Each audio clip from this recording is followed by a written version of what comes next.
हमारा राजनीतिक भविष्य किस्मत पर निर्भर करता है। होता वही है जो मजूरी खुदा होता है, तो फिक्र क्या परेशानी क्या। ये ना रिवाज बदलेगा, ताज जरूर बदलेगा। आज ये मान लिया जाए कि कांग्रेस का कुनबा टूट रहा है, लोग जो हैं वो धीरे धीरे मैदान छोड़ रहे हैं। इनके पास अच्छे लीडर नहीं है, वो कांग्रेस से इंपोर्ट कर रहे हैं। चुनाव लड़ूंगा और जीतूंगा अच्छे वोट। नमस्कार, आप देख रहे हैं जनता टीवी और मैं हूं आपके साथ विकास शर्मा।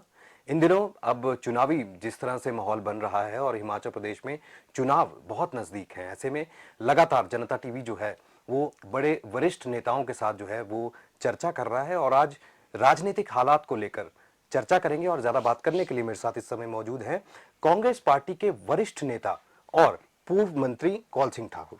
बहुत बहुत स्वागत है सर आपका जनता टीवी पर। क्या देख रहे हैं सर राजनीतिक हालात आज के? सबसे पहला सवाल यही कि जयराम सरकार थी, 5 साल का कार्यकाल पूरा हो रहा है, किस तरह से देख रही है कांग्रेस पार्टी?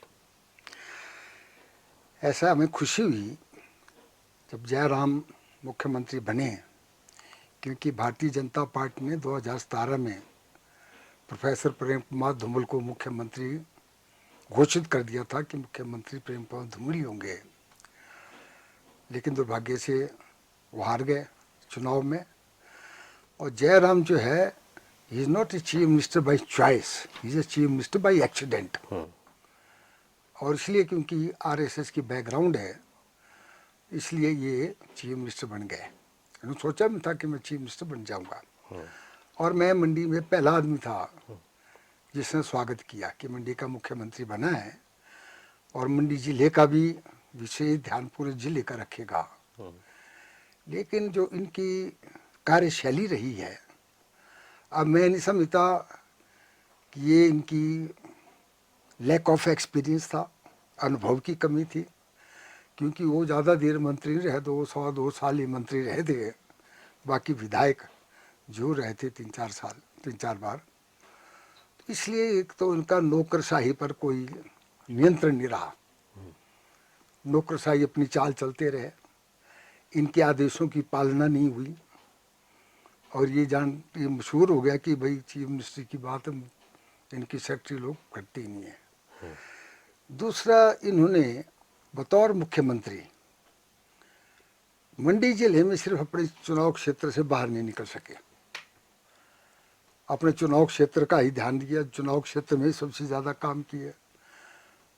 और चुनाव मंडी जिले का कोई ध्यान नहीं रहा। मंडी जिले में एक दूसरा धर्मपुर कंस्टिट्यूंसी है जहाँ महेंद्र सिंह नंबर 2 के मुख्यमंत्री है। वो वर्चुअली जो है वो पहले अपने जयराम जी को वो शैडो की तरह उनके साथ रहते थे और उनको जयराम जी को महेंद्र सिंह ने झूठ बोलना भी सिखा दिया और भ्रष्टाचार का भी रास्ता सिखा दिया। क्योंकि महेंद्र सिंह ने जो पाइपों में जो स्कैंडल हुआ है जल शक्ति विभाग में, वो किसी से छुपा नहीं है।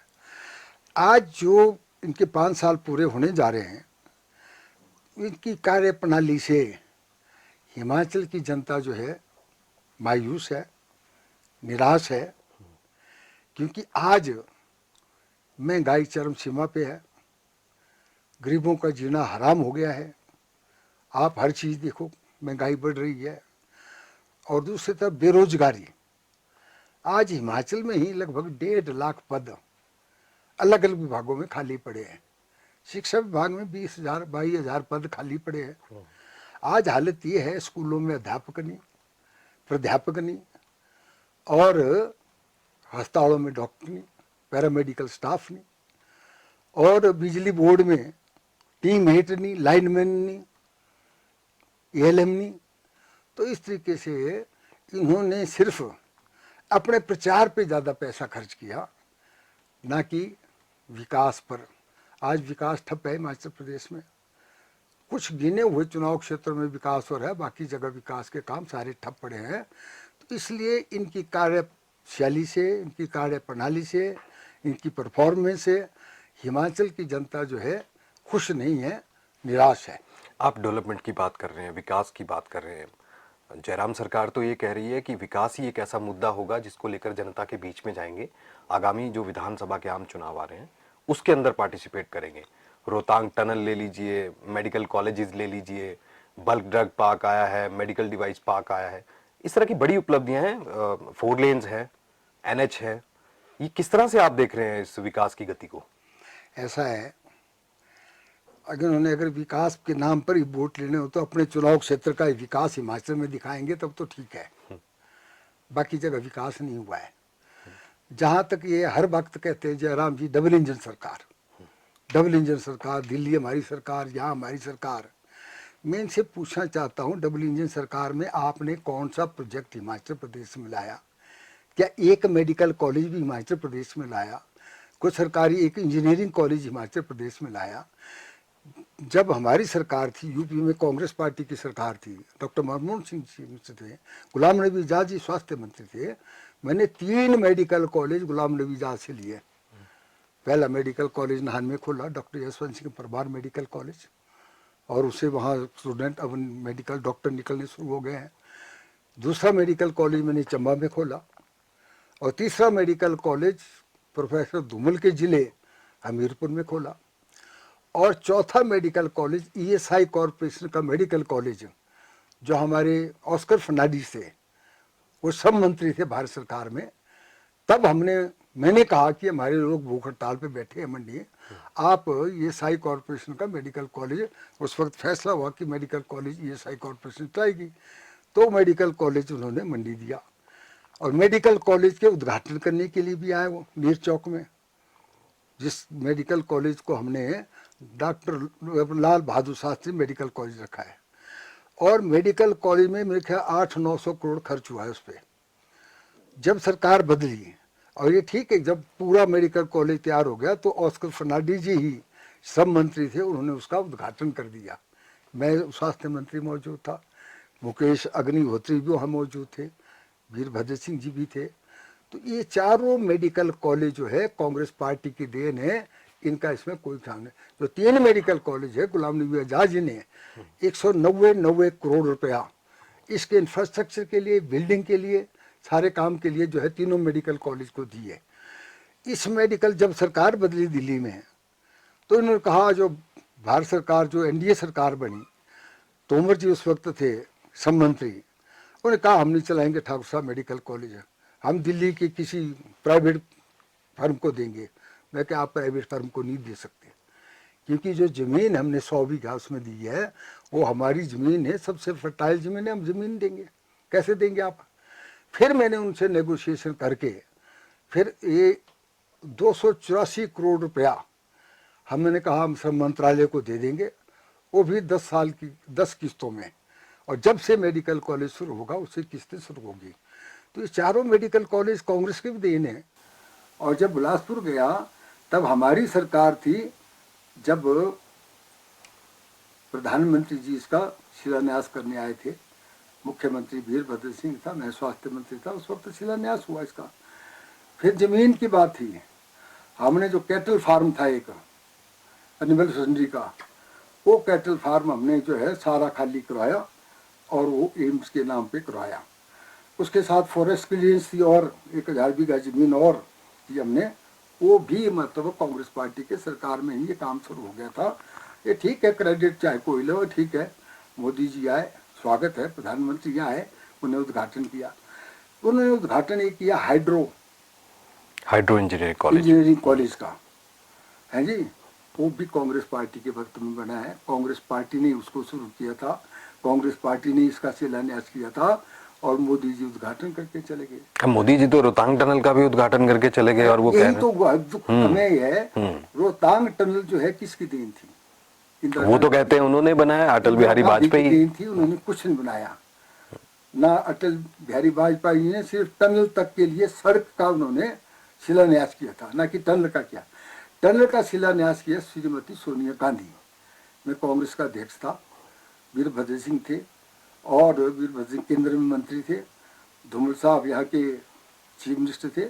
हमारा फोटो है उस वक्त टनल में जिसका उद्घाटन हुआ। और इसमें 1700 कुछ करोड़ रुपया डॉक्टर मनमोहन सिंह ने इस टनल को दिया।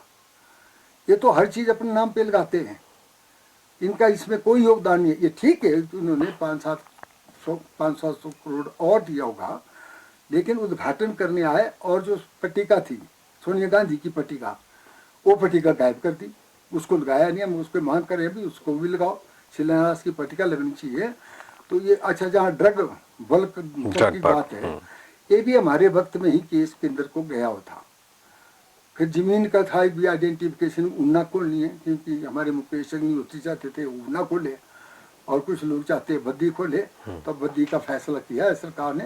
अब उसका नहीं, स्वागत बल्क करते ड्रग पार्क तो ऊना में है, मेडिकल डिवाइस पार्क जो है मेडिकल वो डिवाइस पार्क जो है वहाँ का है जी। हमारा राजनीतिक विषय किस्मत पर निर्भर करता है, होता वही है जो मुजूरी खुदा होता है, तो फिक्र क्या परेशानी क्या। ये ना रिवाज बदलेगा, ताज जरूर बदलेगा। आज ये मान लिया जाए कि कांग्रेस का कुनबा टूट रहा है, लोग जो हैं वो धीरे धीरे मैदान छोड़ रहे हैं। इनके पास अच्छे लीडर नहीं है, वो कांग्रेस से इंपोर्ट कर रहे हैं। चुनाव लड़ूंगा और जीतूंगा अच्छे वोट। हमारा राजनीतिक विषय किस्मत पर निर्भर करता है, होता वही है जो मुजूरी खुदा होता है, तो फिक्र क्या परेशानी क्या। ये ना रिवाज बदलेगा, ताज जरूर बदलेगा। आज ये मान लिया जाए कि कांग्रेस का कुनबा टूट रहा है, लोग जो हैं वो धीरे धीरे मैदान छोड़ रहे हैं। इनके पास अच्छे लीडर नहीं है, वो कांग्रेस से इंपोर्ट कर रहे हैं। चुनाव लड़ूंगा और जीतूंगा अच्छे वोट।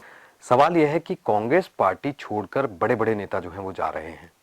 हाल ही में पीसीसी के जो कार्यकारी अध्यक्ष थे वो गए, पवन जी गए, उसके बाद हर्ष महाजन जी जैसा बड़ा चेहरा वो चले गए। क्या देख रहे हैं आप कांग्रेस के भीतर, क्या ऐसा चल रहा है और क्यों ऐसा हो रहा है? इतने बड़े क्योंकि वीरभद्र का जो है, वीरभद्र सिंह जी के साथ बड़ी नज़दीकियां जो है, उनके परिवार के साथ बहुत नज़दीकियां जो है वो उनकी रहती थी, हर्ष महाजन जी की। क्या कहेंगे आप? ऐसा है, ये जो भारतीय जनता पार्टी है, ये दबाव की राजनीति करती है, पैसे की राजनीति करती है, दबाव डाल करके, प्रलोभन दे करके हमारे लोगों को जो है अपने पास कर रही है। इसका मतलब ये है कि इनके पास अच्छे लीडर नहीं है, वो कांग्रेस से इंपोर्ट कर रहे हैं, कांग्रेस का आयात कर रहे हैं, कांग्रेस लीडर को आयात कर रहे हैं। आप कह रहे हैं कि खरीद फरोख्त कर रहे हैं? बिल्कुल। दूसरा, जो 2 विधायक हमारे गए हैं, उनकी बैकग्राउंड देखेंगे। पवन काजल बीजेपी का था, बीजेपी टिकट नहीं दिया, इंडिपेंडेंट खड़ा हुआ, उसने फिर कांग्रेस ज्वाइन की, कांग्रेस से इलेक्शन लड़ा, जीता और अब फिर चले गए अपनी पार्टी में। नालागढ़ के लखविंदर राणा जी थे, बाई इलेक्शन में मैं कांग्रेस का अध्यक्ष था, मैंने टिकट दिया और मैंने उनके इलेक्शन में बहुत काम किए, जीते। और अब क्योंकि वो बीजेपी की बैकग्राउंड थी, वो बीजेपी में चले गए। उनको शायद ये भी डर था कि भाई शायद मुझे टिकट ना मिले, जबकि हमने फैसला किया था कि जो सिटिंग विधायक है सबको टिकट मिलेगा। अब उनको वहाँ भी है, पता नहीं टिकट मिलता है या नहीं मिलता है, ये जो है अब संशय बना हुआ है। जहाँ तक एक सुरेश चंदेल भी गया भी जी, वो बीजेपी के 3 बार सांसद रहे, बीजेपी के अध्यक्ष रहे हिमाचल के, कांग्रेस में आए, कांग्रेस में पिछली बार एमपी के इलेक्शन के लिए आए थे, एमपी का इलेक्शन नहीं मिला, अब फिर एमएलए के इलेक्शन के लिए उन्होंने अप्लाई किया था, तो उनको फिर शक था कि शायद ना मिले, तो फिर अपनी पार्टी में वापस चले गए। हाँ, जो हर्ष महाजन जी है, अब उनकी मुझे समझ नहीं आई भाई वो क्यों गए। उनको तो पूरा मान सम्मान जो है वीरभद्र सिंह ने दिया, कोऑपरेटिव बैंक के चेयरमैन रहे हैं जी, उनकी वही उनके सलाहकार भी थे, रानी साहबा के साथ भी ठीक थे उनका संबंध। अब मुझे नहीं पता कि किस वजह से वो चले गए हैं, मुझे नहीं पता। ऐसा है, पंडित सुखराम जी जब तक थे उनका एक रुतबा था, एक पहचान भी थी, और जब केंद्र में दूरसंचार मंत्री रहे, उन्हें एक दूरसंचार में एक क्रांति भी लाई है, उसको भूल नहीं सकते। जब वो डिफेंस के मंत्री रहे, राज्य मंत्री डिफेंस रहे, उन्हें मंडी में जो है दफ्तर खोला, भर्ती दफ्तर खोला। उसके बाद वो जो है खाद्य आपूर्ति मंत्री रहे, तो मंडी में उन्होंने खाद्य आपूर्ति का दफ्तर खोला। तो इसलिए पंडित सुखराम जी का था, लेकिन वो अपनी महत्वाकांक्षा के लिए, पिछली बार क्या हुआ, अनिल शर्मा जो है, अनिल शर्मा, पंडित सुखराम जी और आशीष शर्मा बीजेपी में चले गए। अनिल शर्मा को बीजेपी ने टिकट, और यह भी इलेक्शन के बाद है, तो इलेक्शन टिकट दे दिया और मंत्री बन गए। मंत्री बन गए जब आशीष शर्मा ने प्रेस कॉन्फ्रेंस की मंडी कि मैं अब की बार बीजेपी का टिकट ला रहा हूँ, मैं एमपी का इलेक्शन लड़ूंगा। ये बाकायदा 15 दिन पहले, चुनाव घोषणा होने से पहले, जब बीजेपी ने टिकट नहीं आते तो ये चले गए राहुल जी के पास, जो उस वक्त अध्यक्ष थे हमारे, कि जी मैं लड़ूंगा। पंडित सुखराम जी चले गए, उनको टिकट दे दिया। सब कांग्रेस कार्यकर्ता ने काम किया, लेकिन उनकी एक्सेप्टेबिलिटी नहीं थी। 4 लाख से ज़्यादा वोटों से वो हार गए। इसलिए उनके जो इलेक्शन लड़ने की बात थी, अनिल शर्मा को भी कुर्सी गंवानी पड़ी। उन्हें इस्तीफा दे दिया, अपने बेटे के लिए काम किया। तो आश्रय शर्मा ने तो अनिल शर्मा की जो मंत्री पद है वो भी छीन गुड़ लिया। करवा दिया। उनको इस्तीफा देना पड़ा, उन्हें काम किया। तो इस तरीके से अब भी ये था कि भाई अनिल शर्मा कांग्रेस में आ रहे हैं, मैंने कहा हम स्वागत करते हैं।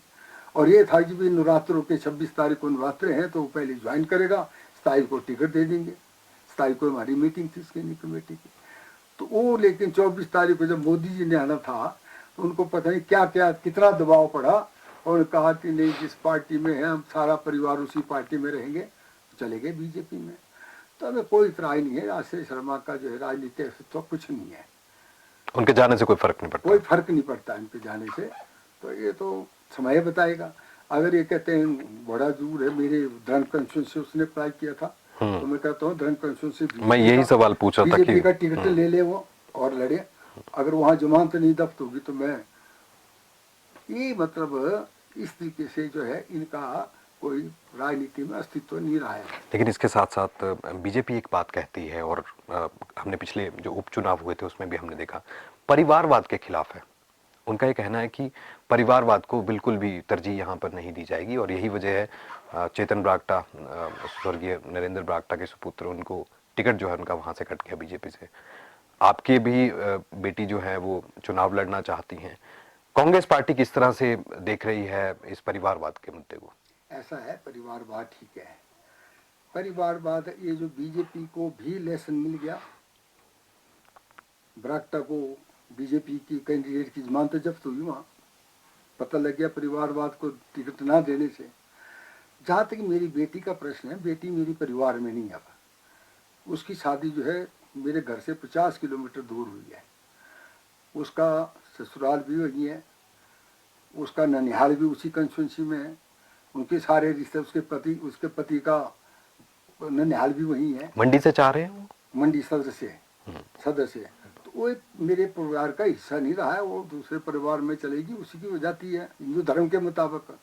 उसका गोत्र भी अब वो गोत्र हो गया, जो मेरा गोत्र था वो गोत्र उसका नहीं रहा। मेरा परिवार का मतलब है कि मेरे बाद अगर मेरा बेटा है या पोता है तब परिवारवाद की बात आती है।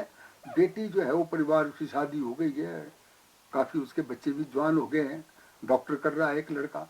उसका पति जो है देव बहुत पोस्ट ग्रेजुएट डॉक्टर है, मेडिकल कॉलेज में लगा हुआ है मंडी में ही। तो इस तरीके से वो परिवार में नहीं है। छोटे छोटे सवाल हैं क्योंकि समय बेहद कम है। आप पिछले 5 साल से बहुत ज़्यादा दिखाई नहीं दिए, अनदेखी आपकी हुई है या कौल सिंह ठाकुर का इंटरेस्ट नहीं था? नहीं, ऐसा नहीं है। हिमाचल प्रदेश का हर व्यक्ति मुझे जानता है, क्योंकि मैं 2 बार कांग्रेस पार्टी का, सोनिया गांधी की कृपा से कांग्रेस का 2 बार अध्यक्ष रहा।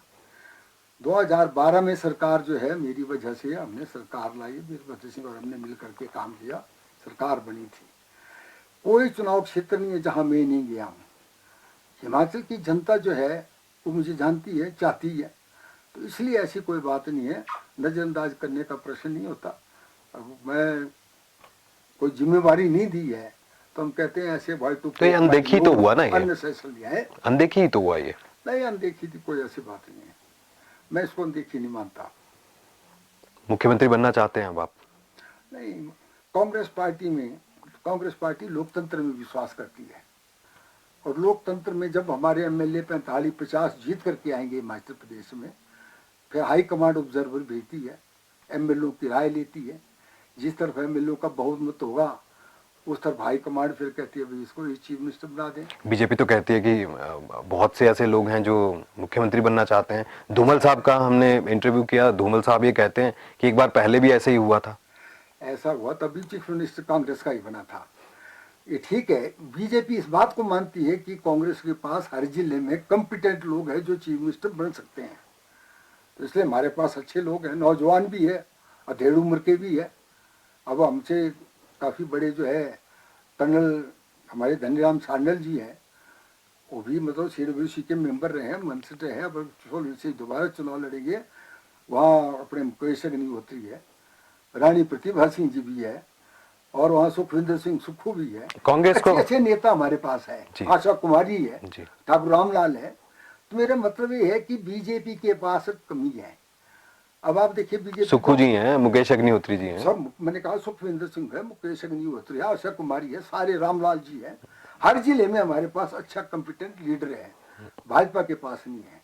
जानना चाह रहा था, इतना अनुभव है आपको, 8 बार जो है वो आप विधायक रहे हैं, किस तरह से देख रहे हैं हाल फिलहाल की परिस्थितियां कांग्रेस पार्टी की, क्या चल रहा है कांग्रेस पार्टी के अंदर? क्योंकि भीतरघात जो है वो भी रहता है और डैमेज कंट्रोल जो है वो वीरभद्र जी तो कर लिया करते थे, आज कौन करेगा, आज कैसे हम होगा? कंट्रोल करेंगे, ऐसा है। कोऑर्डिनेशन कमेटी थी एक पहले, जो हमारे प्रभारी राजीव शुक्ला थे उसके चेयरमैन। अब जो हिमाचल की कोऑर्डिनेशन कमेटी है उसका चेयरमैन मुझे बना दिया इन्होंने कि भाई आप सबसे वरिष्ठ है, तो आपने सबको तालमेल करना, कोई खड़े होंगे तो उनसे बात करके बिठाने की कोशिश करनी। कांग्रेस का ये एक सूल है, कांग्रेस भले ही मतलब अलग अलग गुट हो, लेकिन जब चुनाव होता है भारतीय जनता के खिलाफ सब मिल करके, जैसे कुरुक्षेत्र मैदान में जो पांडवों ने कौरवों को कैसे हराया था, इसी तरह अब की बार कांग्रेस पार्टी बीजेपी को हराएगी, कांग्रेस सत्ता में आएगी और बीजेपी को सत्ता से बाहर करेंगे।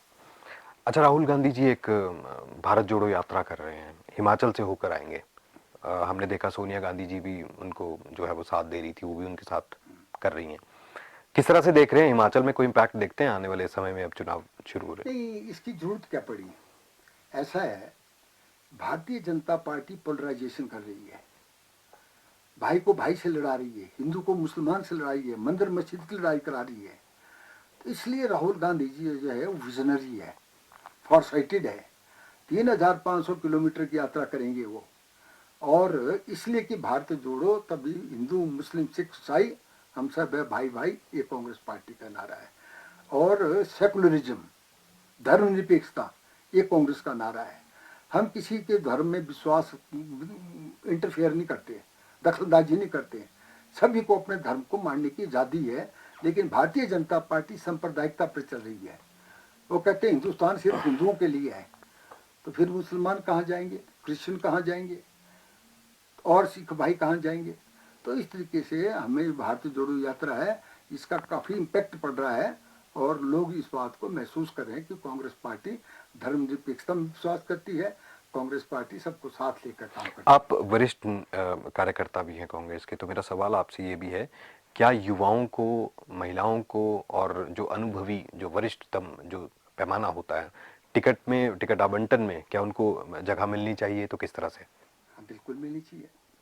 ऐसा है, टिकट क्राइटेरिया टिकट देने का ये होता है विनेबिलिटी, इंटेग्रिटी, कि भाई जीतने की क्षमता है, उसकी प्रतिष्ठा लोगों के बीच में ठीक है, कोई मतलब चित्र पर कोई दाग तो नहीं है। इसलिए नौजवानों को भी जगह मिलनी चाहिए, महिलाओं को मिलनी चाहिए। अगर महिलाएं जीतने की क्षमता नहीं रखती हो किसी कंस्टिट्यूंसी में, वहाँ जो जीतता है उसको टिकट मिलना चाहिए। और फिर जब सरकार बन जाती है तो महिलाओं की कमी को हम जो है महिलाओं के कॉरपोरेशन बोर्ड में चेयरमैन और वाइस चेयरमैन बना सकते हैं, उनको एडजस्ट करेंगे। और कांग्रेस पार्टी ने तो एक 10 गारंटियां दी है लोगों को।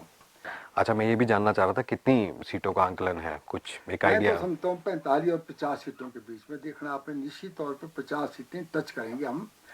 भाजपा वाले चाहे कितना भी शोर लगाए, कितनी भी ताकत लगा दें, इनके पास पैसों की कमी नहीं है, कांग्रेस के पास पैसा नहीं है, बात ठीक है। लेकिन कांग्रेस के पास जो हिमाचल प्रदेश के प्रबुद्ध मतदाता है, उनका कांग्रेस को समर्थन है। और वो जानते हैं, जब भी हम किसी से बात करते हैं, जिन्हें पिछली बार मेरे खिलाफ काम किया, वो कहते हैं जी बड़ी भारी गलती हो गई हमसे, अब ऐसी गलती हम दोबारा नहीं करेंगे। अब हर जगह और जगह भी हम जाते हैं, पूछते हैं लोगों को, तो वो कहते हैं बस इनको बोलने दो, ये ना रिवाज बदलेगा, ताज जरूर बदलेगा, जयराम जी सत्ता से बाहर जाएंगे और कांग्रेस पार्टी सत्ता में आएगी। चलिए, हमसे बात करने के लिए बहुत बहुत शुक्रिया, बहुत आपको धन्यवाद शुभकामनाएं। आपका। तो ये थे कांग्रेस के वरिष्ठ कार्यकर्ता, पूर्व मंत्री और वरिष्ठ नेता जो हैं कांग्रेस पार्टी के, कौल सिंह ठाकुर। कई चीज़ों को लेकर बात जो है वो जनता टीवी से की ही है, और दावा एक ही बात का है कि चिंतन शिविर के बाद अब किस तरह से कांग्रेस पार्टी जो है वो मजबूत है, युवाओं को और अनुभव का साथ जो है वो दोनों का रहेगा। आगामी विधानसभा के चुनावों में जो है ये असर देखने के लिए मिलेगा और जीत निश्चित रूप से कांग्रेस पार्टी की यहां पर होगी, इस तरह का दावा कौल सिंह ठाकुर यहां पर कर रहे हैं। अभी के लिए फिलहाल मेरे साथ इतना ही। आप देखते रहिए जनता टीवी। नमस्कार। हमारा राजनीतिक भविष्य किस्मत पर निर्भर करता है, होता वही है जो मजूरी खुदा होता है, तो फिक्र क्या परेशानी क्या। ये ना रिवाज बदलेगा, ताज जरूर बदलेगा। आज ये मान लिया जाए कि कांग्रेस का कुनबा टूट रहा है, लोग जो हैं वो धीरे धीरे मैदान छोड़ रहे हैं। इनके पास अच्छे लीडर नहीं है, वो कांग्रेस से इंपोर्ट कर रहे हैं। चुनाव लड़ूंगा और जीतूंगा अच्छे